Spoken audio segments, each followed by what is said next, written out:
This happened back in the fall of 2016. I live in a very small and rural community where everyone knows everyone. The state that I live in allows rifle mule deer buck hunting during the first week of October. Sustenance hunting is very important in the culture of my area. This fall, I was lucky enough to have drawn a buck tag. I had made plans to hunt on my grandmother's farm this evening. Given that I am a smaller woman, I had asked my husband to go with me in case I killed something. He could have helped me pack it out. However, he could not go due to work obligations. Fine, no problem. I've hunted this farm many times by myself. I know it like the back of my hand. I strapped on my boots, grabbed my rifle and binoculars, tucked in my cell phone into my pockets, and made my way to my Jeep. My grandmother's farm consists of corn bordering an alfalfa field along a river. Between the river and the farm are lines of old-growth trees. This is the perfect place to fill in with a buck tag. I parked my Jeep about a mile upriver from the fields, then began walking along the tree line towards the area where the deer had mostly been feeding.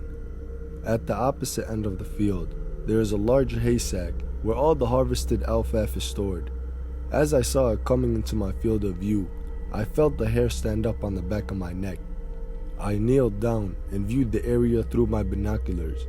I could see a very tall, large man walking briskly towards me from behind the haystack. I knew for a fact I was supposed to be the only one hunting this farm on this night, as I had just spoken to my grandmother. Something inside me told me I needed to get out that area as fast as I could. I initially tried to turn around and walk back down the trees to my Jeep, but given that I had such short legs, this guy was quickly closing the gap. He was still several hundred yards away from me, so I decided to try to cross the river instead. I found that the river was too muddy and deep for me to safely cross. I thought my only option was to attempt to get a signal on my cell phone. When he walked across the small ditch and disparaged me from my line of sight, I quickly darted into the corn and kept quiet. I could hear him walking closer and closer. I desperately tried to call my husband. Back then, the closest cell towers were over 30 miles away, and cell phone service was extremely spotty. I couldn't connect to my husband or 911. By this point, the man was within 100 yards of me. I could hear him ripping corn out, stomping around, and loudly cussing. "Where the F did you go?" Another issue is, it was getting dark quickly. I definitely did not want to be in the dark alone with this man. I watched him for a few minutes and was able to determine that he did not have a gun. After weighing my options, I decided to step out and see if I could de-escalate the situation, as I worked in healthcare and work with mentally unstable people all the time. I stepped out the corn. "Hi, I'm sorry if I interrupted your hunting or something. I did not mean to cause any harm," I said with a sweet smile on my face. I made sure there was at least 80 yards of distance between us. His eyes locked with mine, and it was obvious there was something with this man. He stood about 6'5" feet tall. His clothes were absolutely filthy, stained with what appeared to be his own waste and sweat. His shirt was torn and had dried blood on it. His face was crooked, as if he had a stroke prior, and he slurred his words. "There you effing are," he yelled. He reached down and grabbed a massive stick. I'm talking about a stick at least 5 feet long. He could have easily killed me with this stick. I stood my ground and grabbed my rifle from my backpack and pointed it at him. He stopped holding the stick. We looked at each other for a second, and then he began yelling. "Do you know whose farm you're on?" I stated, "Yes, this is my grandmother's farm. I've hunted it my whole life." The veins began to pop out of his head.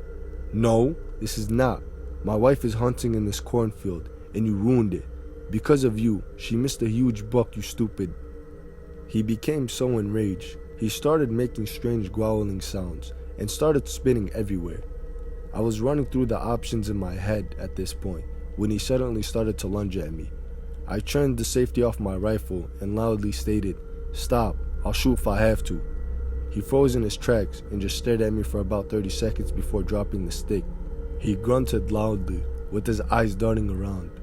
"Listen, I don't want to have to do something we'll both regret. I'm very sorry I ruined your hunt. If you turn around and walk away from me, I'll leave," I calmly explained. I could see him thinking hard about what to do next when he mumbled, "Fine," and turned around, stomping back towards the haystack. My heart was about to be out of my chest. I was not about to turn my back on this man though. I watched until he walked a distance away, and then I darted back into the court. I thought back on how he said I spooked a massive buck and ruined his wife's haunt, but that did not make any sense. I had a good view of the whole field, and there were no deer present. I decided to observe him through my binoculars. I watched him climb up to the haystack and get into a small two-door white car. He quickly peeled out of the haystack lot. I was able to catch that car had a California license plate, but nothing more. I live nowhere near California. He took off down the road, and he was alone. No one else was in that vehicle. I ran back to my Jeep and locked myself in it. I sped home as fast as I could and told my husband what happened. I had never seen this man in my life, and neither had my husband based on my description. We live in a community of about 200 people. Born and raised here, we know everybody. I called our local sheriff, and they came out and made a statement. I took them to the haystack where he was parked, and we found a knife lying on the ground. Of course, nothing could be done as I was not able to get a plate number or a name from the man. To this day, I still have no idea what that man's intentions were, even though I could guess on a few. It's been 8 years, and I have never seen this man again. I also decided that I'd be hunting with a buddy from then on. For as long as I can remember, I've been obsessed with the paranormal. Maybe that makes me more susceptible to unexplained paranormal events. My grandpa lived in my family's basement when I was a young child, and I'd always joke about how I wanted to move into his room after he dies, because I thought it would be cool to live in a haunted room. When I was in 5th or 6th grade, my grandpa sadly passed away, and within 2 weeks, I moved into his room. After he died, all of us children got a creepy vibe from the basement and would do our best to never be down there with the lights off. I was scared of what could be lingering in the dark, but I was excited to have my own little apartment. Anytime I'd have to turn off the living room lights, I'd run fast as I could into my room and turn the lights on. There were many times I'd run to my room and my lights wouldn't turn on. It was odd since my dad had renovated the room and updated the lights before I moved in. I'd have to run through the dark basement and find my dad to replace the lights again. Before the winter, my dad installed a fireplace to the basement, and thankfully, he left it lit most nights throughout the winter. The fireplace was set directly across my bedroom door. I'd leave my door cracked open, so even if my lights didn't work, I'd have the light from the fireplace. One night, when I was in 6th grade, I woke up suddenly to a noise from the fireplace. I looked up and saw a shadow of a man who looked exactly like my dad at the end of my bed. I assumed the noise was my dad reloading the wood. I laid in bed watching the shadow, but the longer I looked, the more I realized it wasn't a shadow of my dad. It was translucent, but it was a full figure. It was 3D. I could see the arms and legs clearly, and the hole where its eyes should be. It was just standing at the end of my bed, watching me. But I didn't feel scared and eventually fell back asleep. When I woke up in the morning, I was getting ready for school and noticed a strange bruise on the top of my left foot. The more I looked at the bruise, the more I noticed it looked like a handprint. There were fingerprints wrapped around the top of my foot and a thumb by my ankle. I showed my dad and asked if he was in the basement while I was sleeping and if he had come into my room to watch me sleep. He was visibly concerned, thinking a man was in our house the night before watching me. He assured me that he wasn't in the basement and that I probably got the bruise playing with my siblings. I told him about the shadowy figure I saw at the end of my bed and told me it was my grandpa watching over me. Nothing ever came of it, and I just took it as my dad thinking my grandpa's ghost was leaving me a sign from the heavens. After that, my parents would come to check on me regularly. There were many times they would talk about coming into my room, and I'd sit up and have a full conversation with them. Then I'd fall back asleep. I don't ever remember this happening at all. To this day, I still have a part of the bruise on my foot. It's right where the palm would have been. Anytime my parents see it, they ask me where the bruise came from and why I always have a bruise in the same spot. I retell the story and they brush it off saying ghosts aren't real.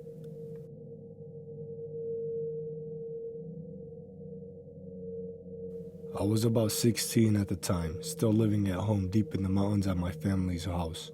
I frequently walked the woods surrounding my home, but never really went that far out, either out of lack of curiosity or simply because I was lazy. One evening, though, I decided to take a flashlight and walk as far as I comfortably could into the valley behind my property. There's a large amount of deer, bears, and other animals near where I live, so I also brought some bear spray with me. I was about 25 minutes, maybe more into my walk, when I started to get an uneasy feeling, like I was incredibly vulnerable, or that I wasn't alone.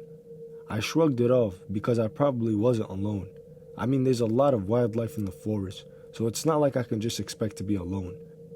I neared the creek that flowed around our property and noticed some garbage and some pots and pans next to the water, as well as what looked like a tattered sleeping bag and some shoes.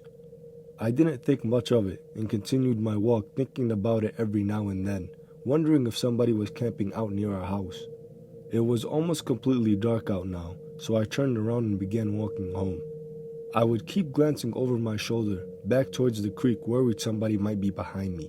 After about 5 or 6 minutes of walking in the pitch black, I heard some branches snap a little ways behind me. My blood ran cold, and I felt my heart skip a beat.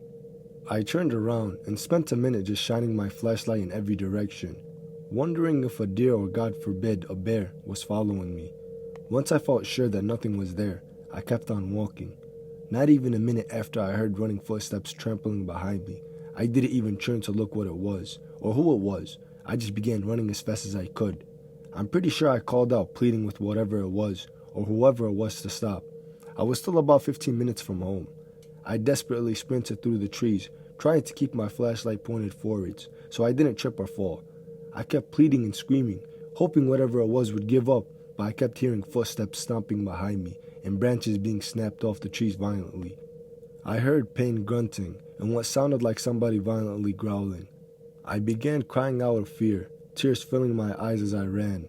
It sounded like they were right behind me, almost like they could reach out and grab me. I heard one loud growl right behind me, as whatever it was seemed to have fallen or slipped up. I kept sprinting and never dared to look back. I eventually stopped hearing the running behind me once I made it to my property line, the light of my house in the distance ahead of me. I turned to see if I was still being followed. What I saw still torments me, even now. A freakishly tall man was standing about 100 yards from me, and my flashlight only barely illuminating him. He was wearing what looked like a tattered hoodie and no pants. I stood there for a moment, struck with fear, waiting to see if he would move.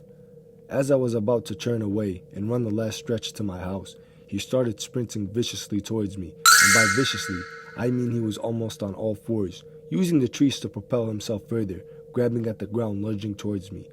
I let out a scream and ducked under my fence and sprinted as fast as I could to my house. By the time I got there, I was completely out of breath, my throat hurting, and my knees were sore. I shined the light back towards the woods and saw the man at my fence, waving at me, his tall and slender figure towering above the fence. I quickly made my way inside and locked all the doors. I woke up my dad and told him what had happened. I don't remember exactly what he did about it, if he called the cops or he just let it be, but I don't think anyone else ever saw that guy again. I never go into the woods alone or any time near dark, and I certainly stay away from the creek. I don't know if he's still out there, but I do know that if he had caught up to me, I might not be telling the story today.